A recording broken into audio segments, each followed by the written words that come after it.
అందరికీ నమస్కారం. మే 30న విడుదలయ్యే తెలుగు సినిమాలు ఏంటో చూసే ముందు మన ఛానల్ ని please like, share and subscribe the channel. 10 years back ముగ్గురు హీరోలు రవితేజ, అల్లరి నరేష్, శివబాలాజీ చేసిన మూవీ శంభో శివ శంభో మంచి సక్సెస్ అయింది. ఆ తర్వాత ముగ్గురు హీరోలతో ఎటువంటి సినిమా రాలేదు. మే 30న నారా రోహిత్, మంచు మనోజ్, బెల్లంకొండ శ్రీనివాస్ నటిస్తున్న మూవీ భైరవం మే 30న రిలీజ్ అవుతుంది. సూపర్ స్టార్ కృష్ణ పుట్టినరోజు సందర్భంగా మే 30న కలేజా మూవీ రీ రిలీజ్ అవుతుంది. ఆ నలుగురు మీ శ్రేయోభిలాషి లాగా తీసినటువంటి మూవీ షష్టి పూర్తి. కొత్త వారితో వస్తున్న ఎక్స్ రోడ్స్ మే 23న విడుదల కావాల్సిన మిషన్ 007 మే 30న విడుదల అవుతుంది.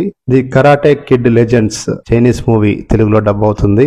సూత్ర కావ్యం దేవరలో విలన్ గా మంచి క్యారెక్టర్ చేసిన షైన్ టామ్ చాకో నటిస్తున్న మూవీ సూత్ర కావ్యం మలయాళం డబ్బుడు మూవీ. చివరి రోజున కొన్ని మూవీస్ యాడ్ అవుతున్నాయి, కొన్ని మూవీస్ పోస్ట్ పోన్ అవుతున్నాయి. అవి thumbnail లో అప్డేట్ చేయబడుతున్నవి గమనించగలరు. Thanks for watching. సబ్స్క్రైబ్ చేయడం మర్చిపోకండి.